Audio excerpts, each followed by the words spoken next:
can hear it, and there you see it right now. Dozens of people there again tonight as we watch over the ICE facility once again this evening. That's as we also await the ruling of whether President Donald Trump can lawfully deploy hundreds of national troops onto the streets of Portland. And this evening, we just got word it looked like that one person may have just been detained. We're going to find out in just a bit if that was indeed the case. Some officers there on the roof and many on the ground. Once again, this live look from our crew there at the scene.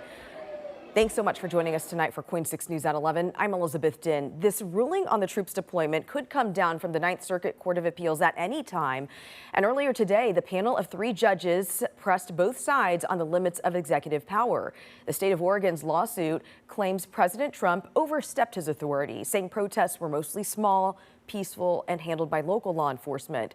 And a lower court this past weekend finding the president's reasons were, quote, untethered to the facts.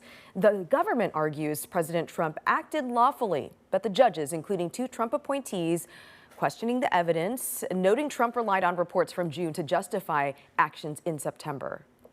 Can you rely on later evidence to justify a prior authorization? And we have declarations that say that it is impeding their ability to perform their function.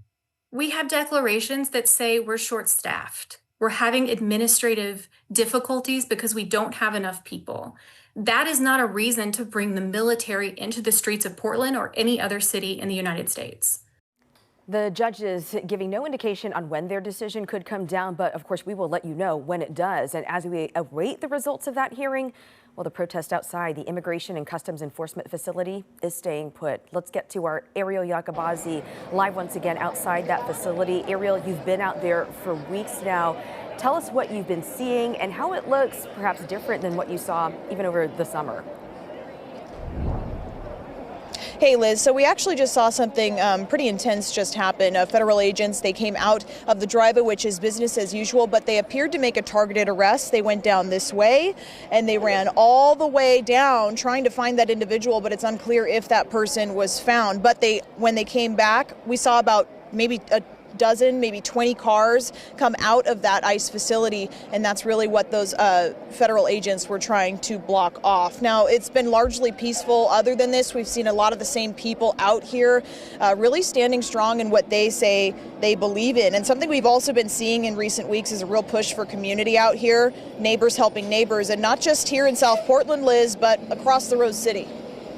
Tonight, we made our way to Northeast Portland. It's where local religious leaders, city councilors, neighbors all gather to share support with one another. Reverend Chris de la Cruz with Together Lab helped organize this neighbor-to-neighbor event. We have a strong community of migrants and folks who've come from all around the world who just want to live their lives and live in dignity. Reverend de la Cruz says the gathering comes as Portland remains in the federal spotlight, with the president itching to send National Guard troops here. Oregon is our home, right? This is not a military target. While the decision to send the National Guard stays in limbo, protesters outside the ICE facility in South Portland are still saying no troops. I just thought it was important to come. A new face out here is Meg. She's seeing some family here in Portland, visiting all the way from Chicago, which happens to be another city where some National Guard troops have already been deployed by the Trump administration. Hundreds still waiting for their assignment. I don't know why you need even one troop here today. It's a colossal waste of time and money, and I feel like it's just provoking people. Meg says she wanted to see what the so-called war zone was like for herself. Portland is so not on fire. It's the most beautiful city. Everyone's having, everybody's kind. It's a good place. There's nothing. Look at this. There's lovely people standing around. That's it. No fire here. Nothing to look at, folks. Portland's fine.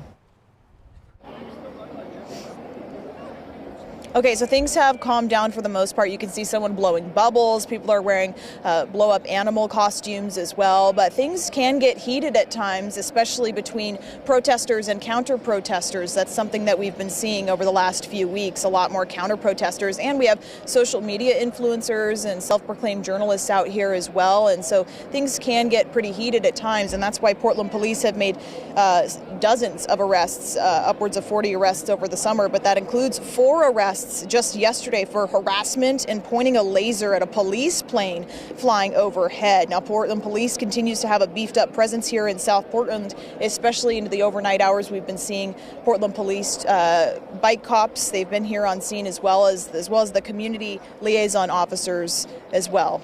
Liz, back to you.